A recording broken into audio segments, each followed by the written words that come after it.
Então, Mateus, Oba! então, para recapitular, esse divisor de águas, Atos dos Apóstolos, capítulo 2, é um divisor de águas.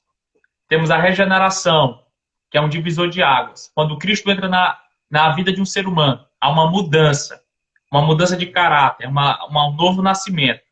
A pessoa é uma nova criatura. Quem roubava, não roube mais. Quem mentia, não minta mais. Então, há uma mudança. Então, a pessoa, ela já tem o Espírito Santo, a pessoa é convertida, nascida de novo. Os discípulos, antes do batismo com o Espírito Santo, ou no Espírito Santo, eles já eram crentes. Estamos falando de discípulos crentes, discípulos que viram Jesus, que aprenderam com Jesus, que ensinaram. Nós vimos que Lucas frisou isso, que ensinaram, que pregaram, que expulsaram demônios. Discípulos convertidos. Esses discípulos convertidos, antes do batismo com o Espírito Santo, eles se comportavam de uma maneira. Quando eles foram batizados no Espírito Santo, em Atos 2, eles se comportaram de uma outra maneira. O exemplo mais típico é o do apóstolo Pedro. Sim. Pedro, uma pessoa que não dominava o seu temperamento, que era sanguíneo, e nós vemos isso ali quando ele saca a espada e corta a orelha de Mal. Nós vemos ele um pouco fraquejando na fé lá no milagre de Jesus andando sobre o mar, né? Teve coragem, mas não quero entrar em detalhes desse milagre, mas ele fraquejou ali um pouco, né? E vemos o apóstolo Pedro também negando Jesus 3 vezes, né? Com vergonha do mestre, né? Com medo e não confiando, porque ele também demonstrou uma falta de fé, uma falta de atitude e outras características desagradáveis desse discípulo. Alto e baixo. O rio sanguíneo tem isso, alto e baixo, muito explosivo. E depois disso, Pedro crente, tá, meus irmãos? Pedro crente. E aí João o evangelista, registra Jesus soprando sobre os discípulos novamente, depois de ressuscitado o Espírito, tá? Então, os discípulos já tinham Espírito, já eram regenerados, já eram convertidos, já eram reconciliados, né? E aí, mesmo assim, Jesus diz para eles ficarem em Jerusalém até que do alto seja revestido. E Atos 2 acontece esse divisor de águas, que agora o apóstolo Pedro, o medroso, estava com medo da multidão, tinha uma outra multidão pela frente. E outra multidão tão ferrenha, então, eu vou chamar de linguaruda, tão crítica, que estavam dizendo que eles estavam bêbados, em plena aquela hora do dia, no raiar do sol, né? O sol nas luzes. Eles estavam admirados. Esse povo está bêbado. Esse povo, o que esse povo tá acontecendo? E aí Pedro, cheio do Espírito Santo, já batizado com o Espírito Santo. Por isso que eu digo que o batismo com o Espírito Santo também é um divisor de águas. Ele, corajoso e impulsionado, ele prega a palavra de Deus e mais de 3.000 pessoas são convertidas ali. E o que eram os 120 apenas, na humildade, agora a igreja central, o templo central ali em Jerusalém, já tinha 3.000 crentes, porque os discípulos se comportaram de uma maneira diferente ali, revestidos de poder. E isso é interessante porque isso ocorre depois que o Espírito Santo os capacitam para essa tarefa, né? A gente vê aí no capítulo 2, versículos 14 ao 40, que eles passam a ter a ousadia, a intrepidez que antes muitos deles não tinham. O Pedro é o exemplo mais claro disso, né? Então, o que acontece aí? Eles começam a sua missão, que é proclamar Cristo, né? Primeiro, os versículos 22 ao 36 descreve a proclamação deles como Cristo que fora crucificado, ressurreto e exaltado, né? E, em segundo lugar, o Cristo exaltado, nos versículos 16 ao 18, é aquele que derrama o seu Espírito. E, em terceiro lugar, a mensagem deles é a propagação de um arrependimento, de uma mudança de mente, de caráter, de atitude, de comportamento. para que eles possam serem salvos e também receberem o dom do Espírito, né? Os versículos 36 a 39 demonstram isso. E aí, no capítulo 3, que foi esse aí que tu citou, versículo 20, observa que essa missão propaga também o retorno do Messias, né? Para estabelecer o seu reino. Então, os discípulos de Cristo Jesus são capacitados para proclamar a sua morte, a sua ressurreição, a sua ascensão e o seu retorno glorioso também. Então, essa missão toda a igreja deve proclamar, e toda a igreja deve proclamar ela no poder do Espírito Santo. Então, sem o Espírito Santo de Deus, nós não podemos conseguir, nós não iremos conseguir realizar tal tarefa. E Mateus, interessante que a mensagem do apóstolo Pedro é interessante. Bíblica, né? Bíblica, cristocêntrica. Uma pessoa cheia do Espírito Santo, ela tem essas características em sua pregação, no seu ensino. De uma mensagem cristocêntrica. Uma pessoa capacitada, uma pessoa cheia do Espírito Santo, a sua pregação é diferente. Ele não vai falar de si, ele não vai falar dos seus feitos, ele vai falar dos feitos de Jesus Cristo, né? E voltando mais um pouco, ainda no capítulo 2, né? Eu creio que os irmãos entenderam bem ainda a questão do divisor de águas aí, dessa mudança, desse revestimento de poder, do que foi na vida do apóstolo Pedro. Irmão Mateus, Deus é bem estrategista. Bem estrategista. Nós temos que aprender essas estratégias com o nosso Deus, né? Deus é estrategista. Até a descida do Espírito Santo foi uma estratégia de mestre, com letra maiúscula. Era uma festa. Muitas pessoas vieram. Os judeus dispersos, os judeus que moravam em outras cidades, né? Os prosélitos, todos vieram para a festa de Pentecostes, né? 50 dias depois da Páscoa, aquela Páscoa que Jesus ressuscitou, né? 50 dias depois, multidão, festa na cidade de Jerusalém, né? Os discípulos estavam ali, na humildade, no cenáculo. Só quase 120 estavam ali, que permaneceram na promessa do Pai. Mas antigamente eram 3.000, antigamente era 4.000, no milagre da pesca, no milagre dos pães e dos peixes, né? Perdão, dos pães e dos peixes, era uma multidão, seguia Jesus. E agora só ficou 120, né? Ou só os remanescentes. Falando em estratégias, uma multidão de várias nações, irmão Mateus, várias nações. E Lucas faz questão de citar isso em Atos dos Apóstolos, né?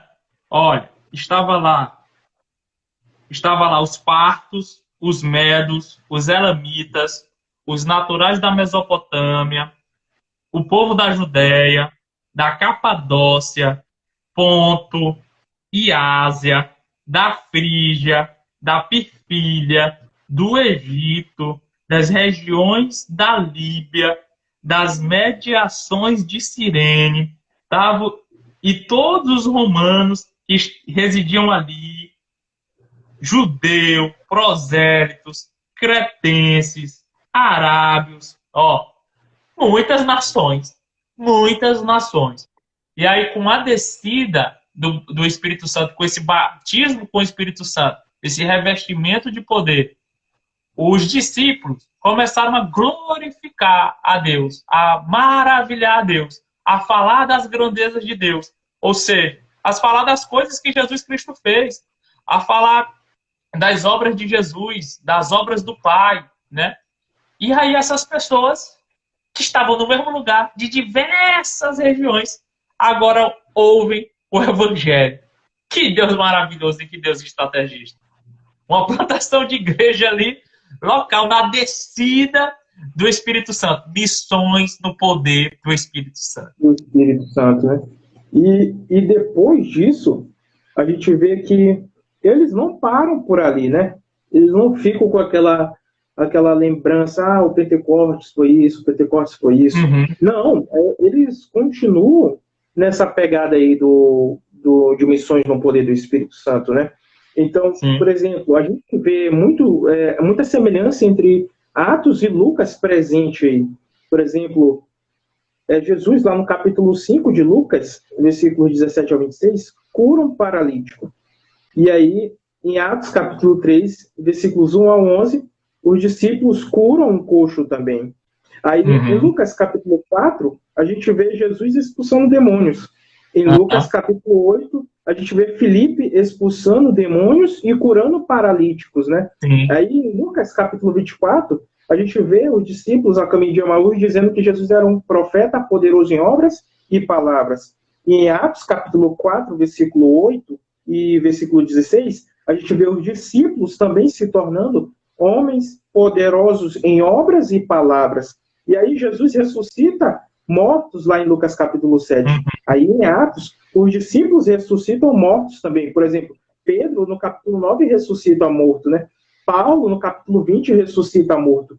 Então a gente vê que Lucas, ele não é apenas um historiador, né? Pode falar. Nesse raciocínio, Jesus preso. Por que Jesus foi preso? Por causa da palavra, né? E Atos capítulo 4, João e Pedro foram presos. Por quê? Por causa da palavra.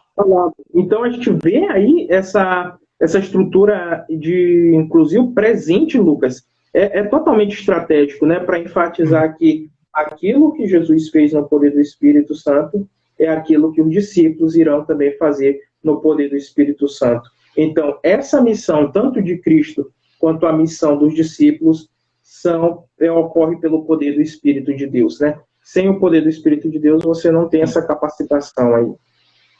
E aí nós vamos ver, irmão Mateus, um paralelo. E eu gosto muito de um autor chamado Edson Queiroz, que ele gosta muito de escrever sobre missões, né? E ele tem um capítulo muito interessante, e eu gostaria de citar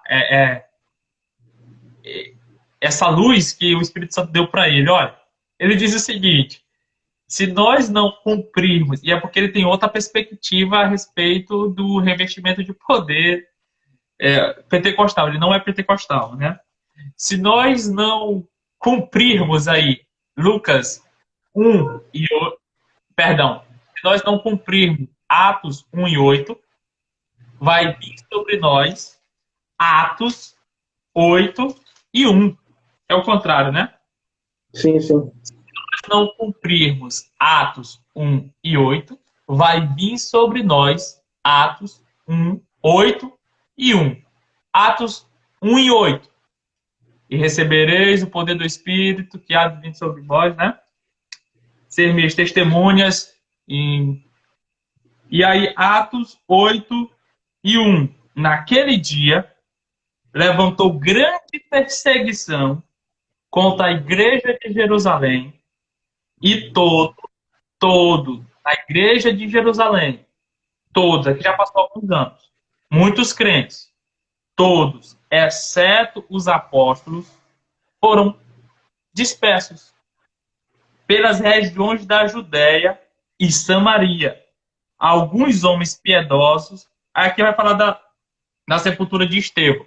E o que foi que o Espírito Santo fez aqui? Ele enviou o povo para as missões, irmão Lucas. Enviou o povo para as missões, revestido do poder, para ser testemunha. Jerusalém, Judéia, Samaria, confins da terra. O povo ficou. Veio uma perseguição, dedo de Deus, mão de Deus. Agora, só os apóstolos ficaram. Os crentes foram dispersos. Cada um foi plantar uma igreja. Cada um foi falar de Jesus nas regiões. Atos 1 e 8, Atos 8 e 1. Missões. Deus tem uma missão. O Espírito tem uma missão. A igreja tem uma missão. E nós estamos inseridos nela. E isso aí só mostra, já que caminhando para o final, né? Só mostra que a igreja hoje, precisa mais do que nunca do poder do Espírito Santo para isso, né? Muitos de nossos irmãos pentecostais acreditam que o batismo com o Espírito Santo se resume apenas a falar em línguas, né? Sim, Então, e é bom a gente falar sobre isso. Falar em línguas e poder, que é muito comum no nosso meio, mas eles não pegam o ponto principal, né? De que aquilo ali é uma capacitação do Espírito Santo para algo, né? Para você cumprir a missão de Deus. E parece que a gente estagna bem aí, Orleans. A gente quer muito, tanto é que nossos cultos, né? Muitas vezes, né? Sobre avivamento, a gente fala de Atos 2, né? Sobre batismo, Atos 2, né? E se quiser falar de qualquer outro ponto que envolva o Espírito Santo, a gente pula para Atos 2. Mas ninguém pula aí para Atos 3 em diante, uma proclamação da verdade. Você não vê cristãos pulando para Atos capítulo 5, capítulo 10, capítulo 19 ali, os discípulos indo em lugares ali onde outras pessoas nem ouviram falar de Jesus ainda, né? Você vê os discípulos ali pregando às outras pessoas. E muitas vezes a gente se resume à igreja, na verdade, aos fins de semana, né? E no fim das contas a gente não acaba cumprindo a nossa missão, que é proclamar o Cristo que encarnou, que morreu, que ressuscitou, que foi exaltado e que um dia voltará, né? Então, a gente se resume muito a esse espaço físico da igreja entre quatro paredes e acabamos de esquecer que o nosso propósito principal é proclamar Cristo Jesus às nações, né? E como tu bem disseste, aqui no Brasil nós temos muitas nações, então muitas nações precisam conhecer a Cristo Jesus e nós, como filhos de Deus e sendo capacitados pelo Espírito para tal tarefa, nós devemos falar de Cristo Jesus para todas as pessoas, né? Porque afinal de contas, segundo a teologia de Lucas, Cristo Jesus veio para salvar e buscar o que se havia perdido. Existem alguns erros, né, porque as pessoas não sabem a respeito do que é o batismo com o Espírito Santo. Eu quero ser batizado. Quer para quê? Para falar em língua. Não é isso. O batismo com o Espírito Santo é um revestimento de poder. Imagine aí uma pessoa de terno. Ela está revestida. Ela está vestida naquela camisa social e vem o paletó e reveste.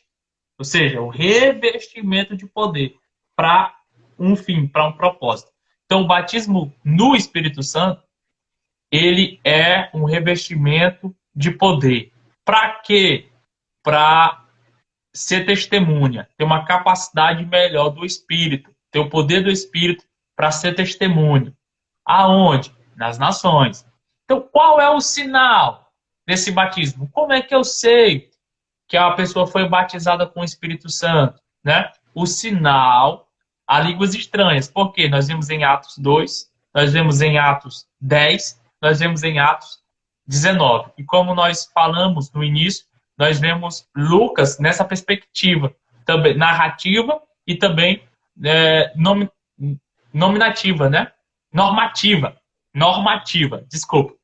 E provavelmente também em Atos 8, né? Porque ali as pessoas viram coisas. Então, nós temos essa perspectiva. Batismo com o Espírito Santo, revestimento de poder, para ser testemunha, capacitada pelo Espírito, para ir às nações. O sinal, línguas estranhas. Mas a evidência, qual é a evidência? Como é que se evidencia? A pessoa tem que ter essa paixão pela evangelização, essa paixão pela pregação, essa paixão em glorificar o Filho de Deus. Então, eu já questionei isso numa sala de EBD, já questionei isso num culto de ensino. Se uma pessoa é batizada com o Espírito Santo e ela não tem esse desejo, essa impulsão de ir às nações, de ganhar a vida do seu vizinho, da sua família, o seu colega de escola, o seu colega de trabalho, de propagar o evangelho e glorificar Jesus, esse batismo foi questionado. É questionado, é possível de questionamento, é possível de ter emoção. Mas eu ouvi falar em línguas. Mas ao invés de sair, ao invés de trabalhar, Deus foi trabalho, a gente pode questionar isso, né? Porque o batismo com o Espírito Santo é um revestimento de poder para as nações. né? Verdade. Então, se resume, para concluir a minha fala aqui, não se resume em falar em línguas.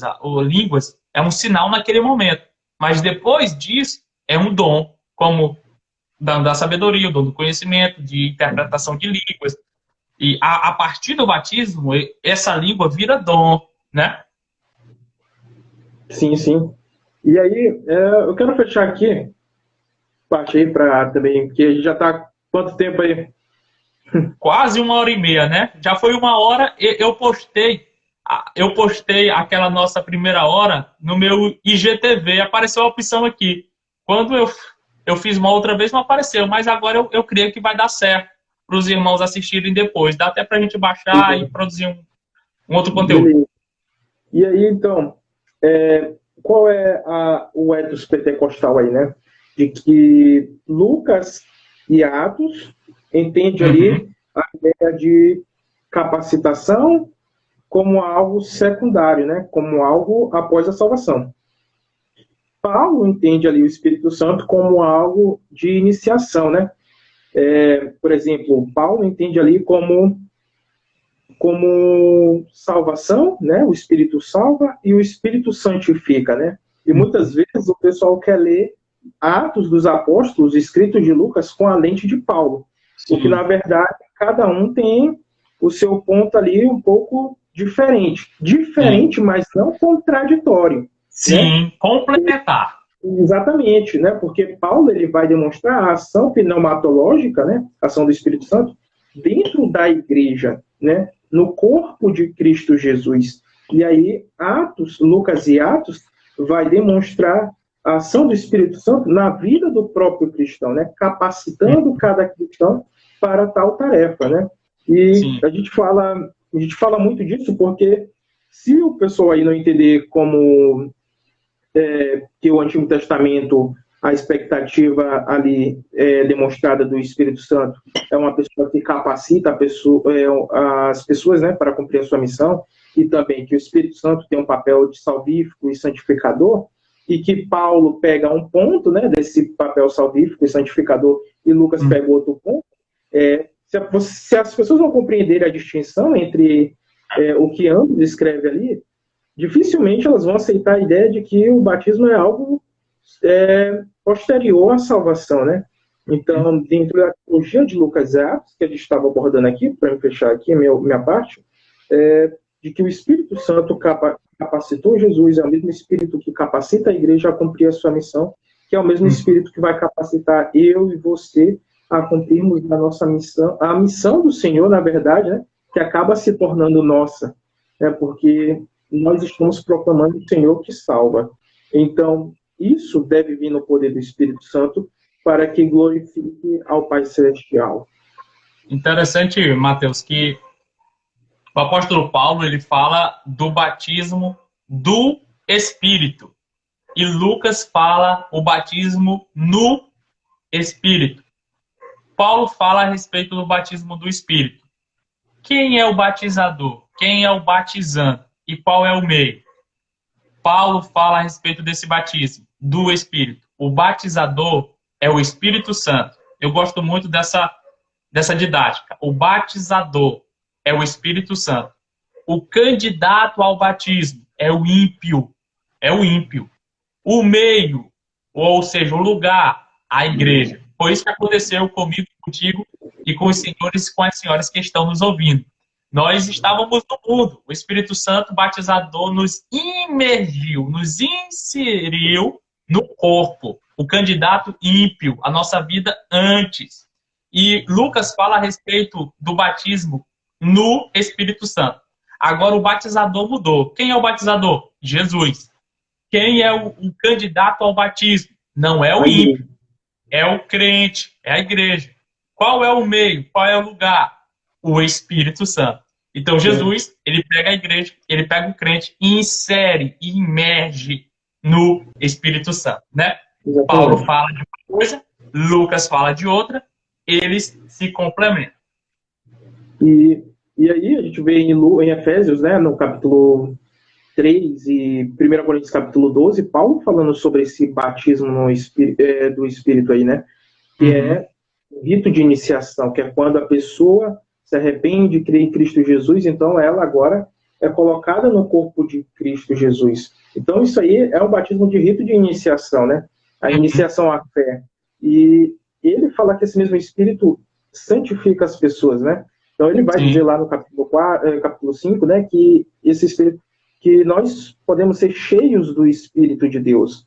E a ideia ali é de santificação contínua, né, dentro da teologia paulina. Já em Lucas, a gente vê que é algo que ocorre aos discípulos de Cristo Jesus, já salvos, né?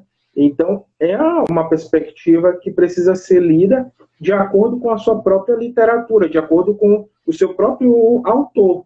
Então, se a gente pega Lucas e Atos como unidade literária, por isso que a gente começou a live dizendo que Lucas e Atos tem que ser uma unidade literária, a fim de que o argumento prevaleça, porque se você quebra a unidade literária, consequentemente você também quebra o argumento apresentado por Lucas.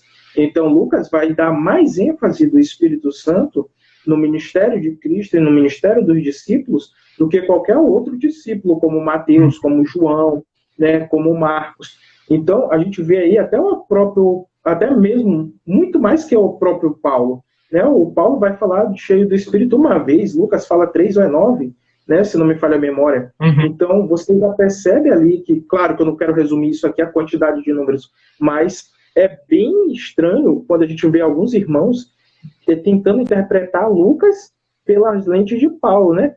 O que faria mais sentido fazer o contrário. Mas, claro, que hermeneuticamente não é o certo. Né? Que cada texto tem que ser lido no seu contexto, para que assim o propósito, a finalidade do que Lucas quer passar ali seja demonstrado, né? Então, o Espírito que capacita Jesus é o Espírito que vai descer sobre os discípulos de Cristo e capacitá-los para a missão. Tanto é que Jesus ensina, depois de demonstrar sinais, prodígios e maravilhas, ensina lá no capítulo 11 de Lucas, de que os discípulos devem orar ao Pai Celestial pelo Espírito Santo, né? Então, quando chega em Atos capítulo 2, os discípulos estão fazendo exatamente isso. Né? Eles estão orando ao Pai Celestial pelo Espírito Santo, pelo derramado do Espírito Santo. E assim ele cumpre essa promessa. E aí a gente vai ver a tônica todinha do livro de Atos, é que o tempo todo o Espírito Santo está descendo, o dom do Espírito Santo está sendo derramado às pessoas e o tempo todo capacitando ela para a missão. E a missão sempre é proclamar Cristo Jesus como Senhor e Salvador do mundo. A gente tem que ler segundo os autores, né? Saber quem são os autores. Quem é Lucas? Quem é este Paulo, né? Por que eles estão escrevendo? Para que eles estão escrevendo? Como eles estão escrevendo, né? Alguém até despreza Atos dos Apóstolos, né? Por se tratar ele está classificado no livro histórico, né? Então, o livro é histórico, ele vai falar só sobre história, só sobre narração, é uma narrativa. Não pode ter doutrina ali, não pode ter algo normativo ali. Mas se nós olharmos, e aqui eu só estou indagando, né? A doutrina do pecado, né? Que começou em Gênesis, ela está inserida numa narração. Gênesis é uma narração. E a gente sabe, tem certeza, prega que Adão e Eva pecaram no jardim. Uma doutrina, a doutrina do pecado. Né? Gênesis também tem doutrina, é uma narração. É da mesma maneira. Atos dos Apóstolos, apesar de ser uma narração literária, mas também tem doutrina, também tem normas ali, né? E nós estamos falando aqui entre pentecostais e olhamos Lucas e Atos também como uma narrativa e que pode-se tirar normas dali. Quem despreza isso faz vista grossa ao Evangelho de Lucas. Ora, então o Evangelho de Lucas está inserido no Evangelho, tem doutrina, tem ensinamentos, é um texto muito importante. Mas Atos não, Atos está ali sozinho, não tem nenhum outro livro narrativo, só Atos. Atos não pode ter normas, mas Lucas tem. O Evangelho de Lucas tem. E os dois foram escritos, a gente já viu aqui que eles têm links, é como se fosse Lucas Atos. né? Sim, sim, sim, sim. É por isso que, gente, quando eu digo assim, ler Lucas com o Evangelho e Atos com a lente de Lucas, eu não quero dizer que está deixando de ler, que nós não estamos lendo com a lente de Cristo. Não, é apenas enfatizar que quando ambos escreveram, né, o Espírito Santo de Deus não eliminou a personalidade de cada autor, né? O Uhum. Espírito Santo de Deus usou cada personalidade e cada aspecto presente ali E, para... Mateus, e Sim, propósito, porque o sim, Espírito Santo, ele conduziu Lucas para uma missão e conduziu Paulo para outra missão. Os dois estavam juntos, foi como nós falamos, os dois estavam juntos, mas as missões deles, né, foram são, escrever para algo diferente. Pode concluir. sim, sim, e que ambos se cumprimentam. Não, eu entendi a brincadeira. Não, porque o outro irmão aí né? Então, ambos estão ali proclamando o Cristo, né? E cada um com a sua personalidade, com o seu aspecto presente. Por exemplo, o Atos, a gente vê aí que Lucas não é apenas um historiador. Lucas é um teólogo e historiador, né? Ele Uhum. pega tudo ali, escreve, a fim de demonstrar aos irmãos presentes ali que há um ponto que precisa ser ensinado para a igreja que irá ler, até mesmo para Teófilo, né, que está ali praticamente conhecendo o cristianismo, e através Uhum. de Teófilo, as pessoas irão ler, né? Então, o que Lucas qual é a tônica de Lucas? Olha, o Espírito capacitou Jesus, capacita a igreja, e ele quer capacitar você para cumprir a missão de Isso. proclamação do Evangelho. Então, essa é a ideia por trás aqui, né? E é isso que nós temos que fazer. E esse é o nosso objetivo nessa live aqui. Convencer a você que você foi vocacionado por Deus, capacitado por Deus para cumprir a missão de proclamar Cristo Jesus a qualquer pessoa que não o conheça. E, Mateus, e nessa perspectiva de missões, né, Oswald Smith, né, o grande pastor e Uhum. missionário do Canadá, né, interessante, do Canadá. Pode vir alguma coisa boa do Canadá? Vem ver, Oswald Smith. Oswald Smith. Então, é interessante que a Secretaria de Missões da igreja dele arrecadava mais do que o caixa da igreja, né? Mais pessoas ofertavam em missões do que comparado ao número dos dizimistas, né? Ele diz o seguinte: se a missão de Deus, a evangelização, a grande comissão, a evangelização for aquém do Canadá, aquém das nossas fronteiras, nós estamos fazendo um bom trabalho. Mas se a missão de Deus for além das fronteiras, nós temos do que nos envergonhar, né? Então, no Brasil, para nós, principalmente para os grandes centros, temos várias igrejas bem alicerçadas, foram plantadas pelos missionários, tem doutrina, né? Mas ainda tem lugares dentro do Brasil, como eu falei anteriormente, carentes, né? Eu que sou do interior do Maranhão, aqui a realidade é diferente, né? Temos povoados que ainda não tem uma congregação, né? E temos várias e várias nações, os indígenas, os ciganos, os quilombolas, os sertanejos, os ricos dos ricos, os pobres dos pobres, né? Como eu falei anteriormente, e tem outros tantos de nações políticas e nações culturais, né? Então, Deus nos chamou para fazer essa missão. Interessante, Mateus, um assunto puxa o outro, né? A nossa visão pentecostal do revestimento de poder para a missão, missões, está atrelado, paralelo, com amor às pessoas, como obediência a Deus, né? E com a evangelização. Se eu fui alcançado, eu tenho que falar para estas pessoas. É igual você saber. Nós estamos. O contexto vai ser interessante. Alguém descobre a cura da Covid-19. Alguém descobriu. se curou com este medicamento. Mas ela fica para si. Ela guarda para ela mesma. Me curei, guardei para mim. Olha o tanto de outras pessoas que estão sofrendo por Covid-19. Mas ela tem a cura.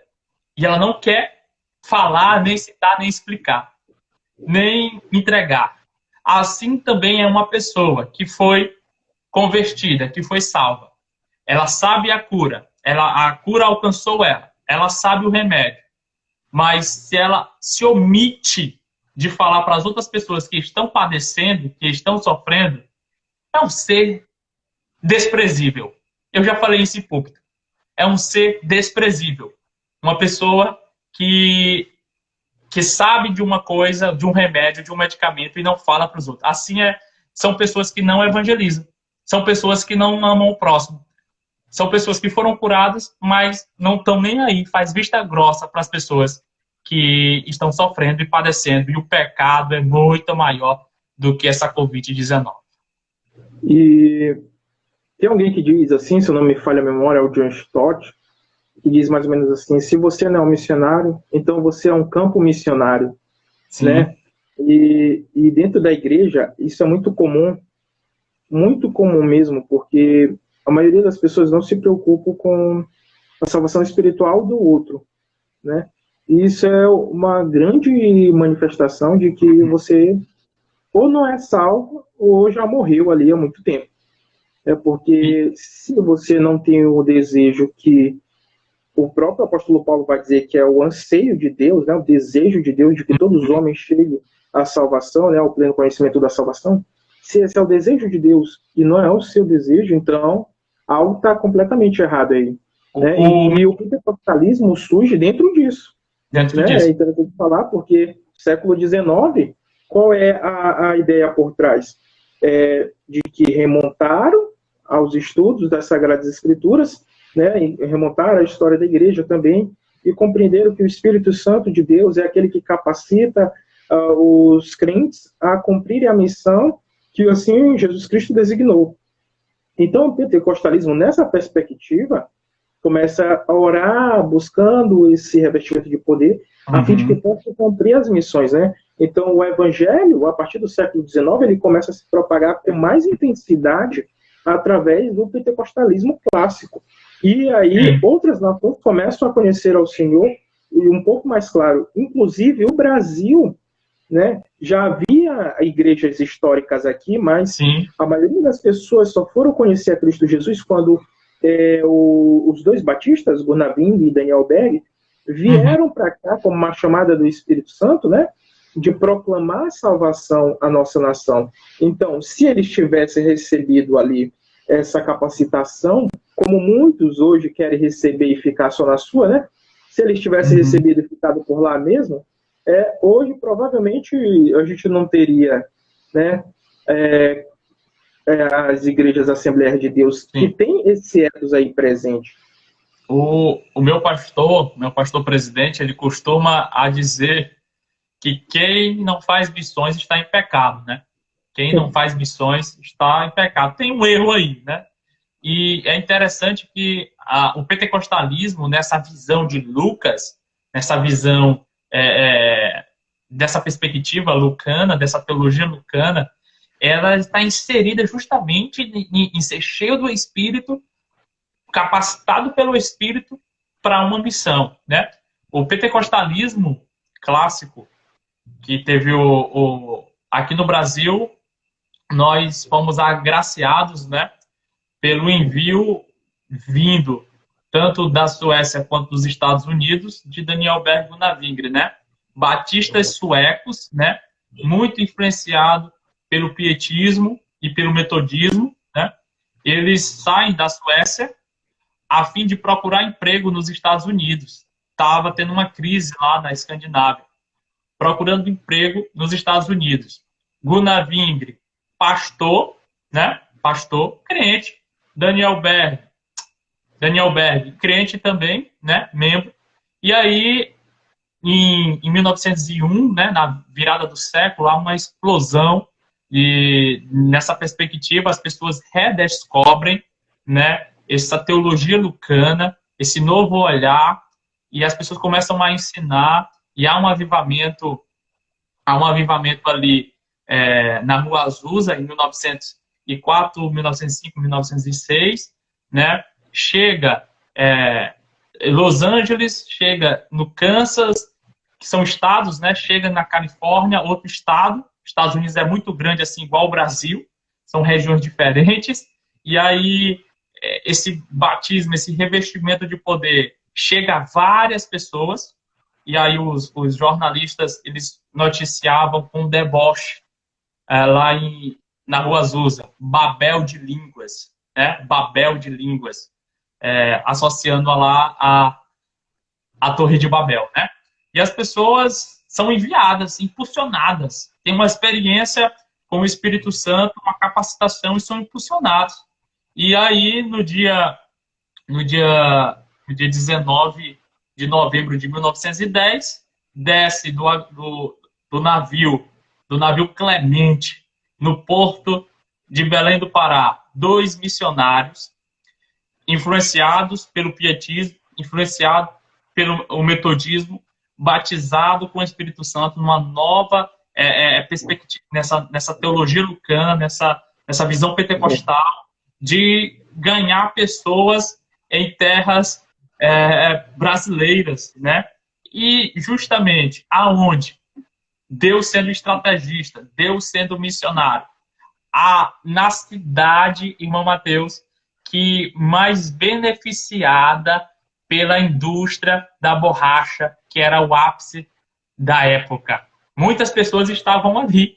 Muitas pessoas de vários lugares do estado, várias nacionalidades brasileiras, né? Estavam lá em Belém, em busca de emprego, nessa corrida pela borracha.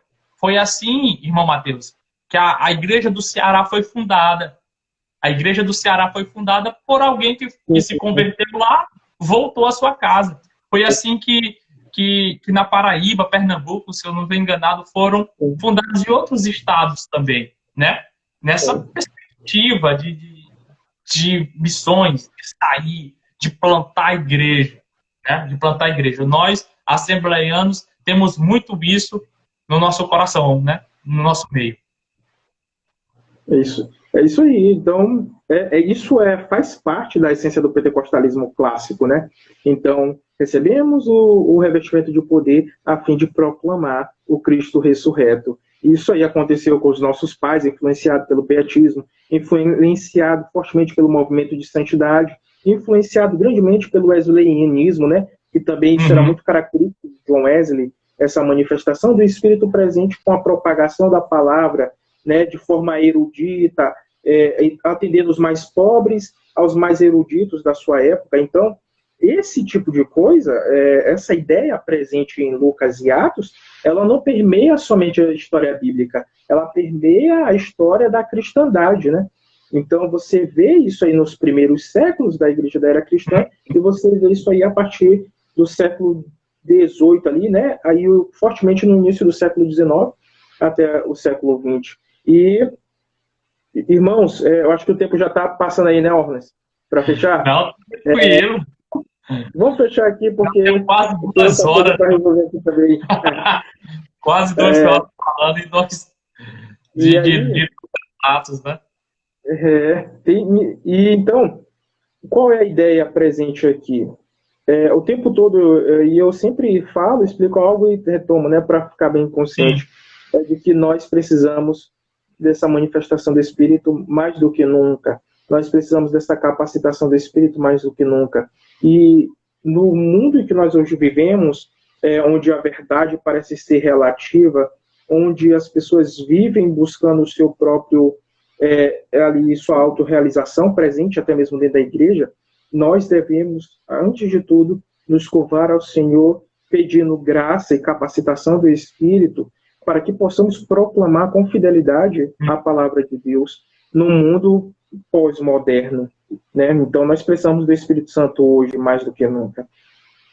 Irmão Mateus, eu fiz uma pequena seleção aqui, toda a minha humildade, né? Só para para tentar ajudar os irmãos, ó, gostaria de tirar um pouco do momento para a gente fazer algumas indicações de alguns livros. Os livros que eu tenho impresso aqui são poucos, vai ser rápido, porque é pouco, tá bom? Mas se os irmãos tiverem curiosidade de estar adquirindo, lendo, estudando, tá? Não sei se vai dar para ver, faz algum sinal assim, se tiver legal, pelo menos aparecendo aí, ó. Tem esse clássico aqui, A Doutrina Pentecostal Hoje. Ele não é mais vendido pela CPAD, tá? Então você pode aí baixar ele em PDF. Do Raimundo Ferreira de Oliveira, tá? Ele é um clássico. Aqui, irmão Mateus, ele combate até... ele chama para discussão até o John MacArthur, né? Do Fogo Estranho. Já na época, ele é antigão, ó, antigão. É de 1900 e alguma coisa, tá? Foi uma irmã a irmã Ana Lúcia, de saudosa memória, que não está mais dentre nós, me presenteou com este livro. Tem este aqui, que é um clássico também, pela CPAD, Missões na Era do Espírito, tá? Aqui ele nos ensina a olhar a Bíblia Sagrada com uma ótica missionária. Então, Noé tem uma missão, José tem uma missão, Noé tem uma missão, e é muito interessante ver por esse lado também. Missões na Era do Espírito Santo. CPAD. Temos esse clássico aqui, falando um pouco histórico, falando da história do avivamento da Rua Azusa. Temos este aqui, que é um livro de apoio da EBD, do pastor José Gonçalves, do Piauiense, tá? Sobre Lucas, o Evangelho de Jesus, o homem perfeito. Temos este aqui, Raiz Teológica do Pentecostalismo, de Donald Dalton, que é da editora Carisma. Os irmãos podem estar adquirindo também para saber sobre as nossas raízes. Temos este aqui, que foi o irmão Wesley, aí de São Luís, que me presenteou o Espírito na Igreja, né? O Espírito na Igreja, né? Que é o Craig Quinn. Aliás, foi os dois. O irmão Wesley me presenteou esses dois aqui. Temos esse aqui também, que foi esse aqui você conhece, irmão Mateus. De Alexandre Coelho, O Vento Sopra Onde Quer. Também foi um livro de apoio da EBD, só que dos jovens. As Obras da Carne e o Fruto do Espírito, para quem está interessado nessa área, do pastor Josiel Gomes. Pentecostes, Essa História é a Nossa História, de Robert Menzies. É um livro fantástico, fininho, dá para você ler bastante, bebendo aí um cafezinho. Esse aqui também muito bom, uma linguagem boa. Quem está iniciando ao estudo precisa deste livro aqui, que é do Gutierrez, Revestidos de Poder. Linguagem simples, mas muito profundo. Este aqui, Pentecostalismo e Pós-Modernidade, do pastor César Moisés Carvalho. Esse aqui já é mais volumoso, né? Esse aqui tem que ter muitas garrafinhas de café aí para mastigar este livro. A Teologia Sistemática Pentecostal, né? Aqui ela é mais no sentido de vários estudos, né? Cada capítulo de um pastor, de um escritor, né? Falando de diversos temas a respeito do pentecostalismo. E tem a clássica, que eu não poderia deixar, e a minha já está velhinha. Vocês não vão poder lê-la, o nome, mas aqui é a tão conhecida Bíblia de Estudo Pentecostal, tá? Tá um pouco velho, mas... A minha já está toda rasgada. Ornelas, se o pessoal quiser saber mais, há aquela lista que a gente jogou lá no site, né? No blog Raiz Pentecostal, né? Você bota no Google, Raiz Pentecostal. Vai ter vários estudos, alguns do irmão Mateus, outros meus, outros de outros autores, que é postado lá e citado a fonte, né? E tem uma lista fantástica, muito grande, que, Matheus, está até precisando ser atualizada, que já teve algumas publicações, né? De diversos livros em várias temáticas tratando do pentecostalismo. Livros sobre missões, do pentecostalismo, sobre missões, sobre hermenêutica, sobre outros ensinamentos. Então está tudo separadinho, tudo está de uma forma didática. Foi um trabalho fantástico que o irmão Wesley, o irmão Matheus e eu fizemos, né? Divulgamos em vários grupos e é a postagem mais acessada, para a glória de Deus, né? Então, os irmãos podem procurar lá essa lista, esse link.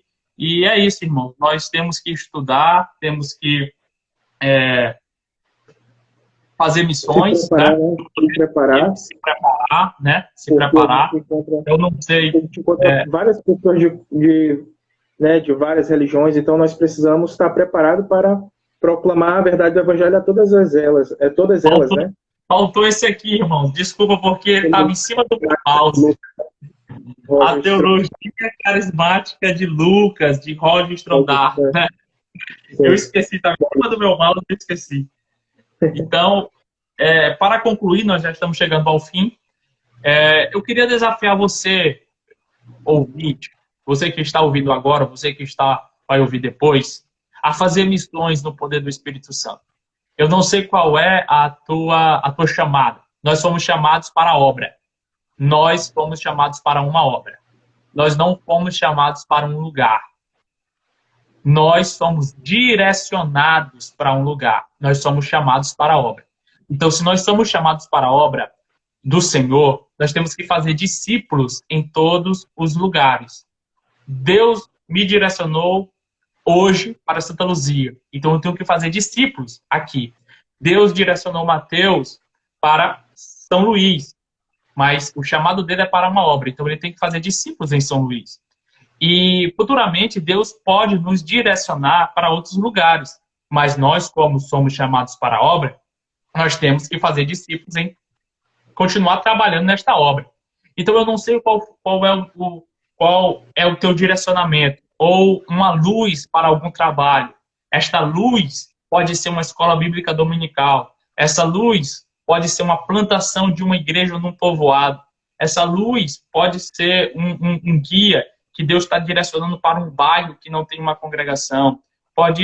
Deus está te despertando a melhorar a tua voz para cantar, ou teus sermões para pregar, ou Deus está te chamando para visitar casas, para ir aos hospitais, para ir aos presídios.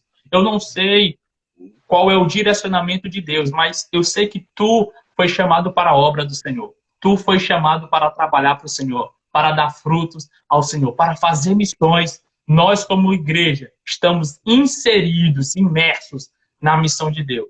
E para isso, nós precisamos da capacidade do Espírito Santo, da ajuda do Espírito Santo. Nós somos carentes do Espírito. Se o Espírito Santo capacitou Jesus Cristo, e nós vimos isso em Lucas, e o Espírito Santo capacitou a igreja primitiva, lá em Atos dos Apóstolos, o Espírito Santo ainda nos capacita para fazer uma missão, para ensinar, para expulsar demônios, para anunciar a proclamação, para pregar a palavra, para plantar a igreja. E que Deus possa nos capacitar pelo Espírito Santo. Esse revestimento de poder para o reino do Senhor ser expandido. Ser expandido. Nós somos servos, somos trabalhadores. E nós temos que fazer missões no poder do Espírito Santo. Amém. Amém, irmãos. Creio que nós queríamos passar aqui, o nosso objetivo foi deixado de forma bem explícito, sem confusão alguma, né? E eu espero que vocês, através da exposição das Sagradas Escrituras, possam agarrar esses objetivos com força, a fim de proclamar a verdade de Deus, sempre consciente de que todos nós dependemos para pregar o Evangelho do Espírito Santo de Deus, né? E o Espírito Santo de Deus é quem vai te capacitar para tal tarefa, né? Porque olhando para nós mesmos, nós não temos poder, nós não temos graça, nós não temos nada que possamos realizar, a não ser se não for pelo Espírito de Deus. Então, o Espírito de Deus vai nos capacitar a realizar a tarefa que muitas vezes, diante dos nossos olhos, são praticamente impossíveis, né? Mas, diante daquele que nos chama, nada é impossível. Ele capacita e proporciona tudo aquilo que é necessário para nós cumprirmos a missão. Que Deus em Cristo Jesus os abençoe grandemente. Que Deus em Cristo te abençoe, Orleans. Você, sua filha, né, sua esposa.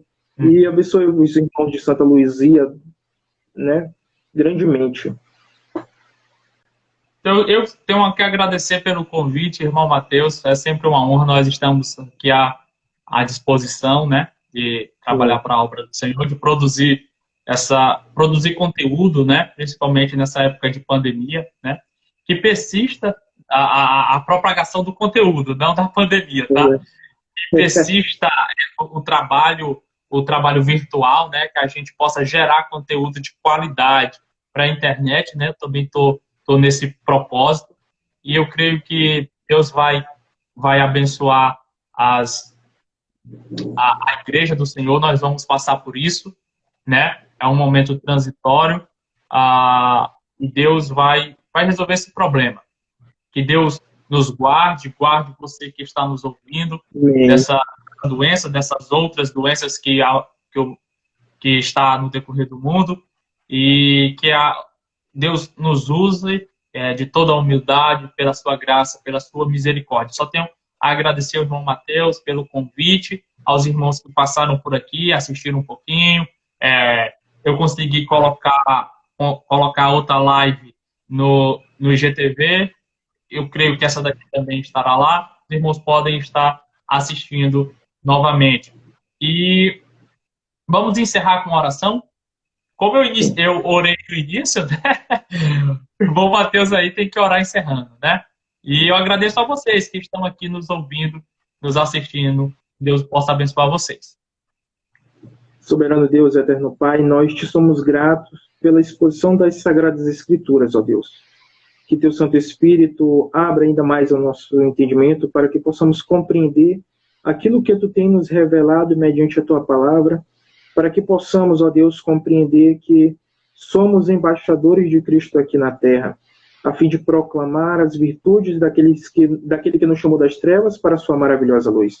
Cientes, ó Deus, de que nós necessitamos do poder do teu Santo Espírito na era presente mais do que nunca. Usa-nos para o louvor da tua glória, em nome de Cristo Jesus, que vive e reina para sempre. Amém. Amém. A paz do Senhor a todos, em nome de Jesus. Amém.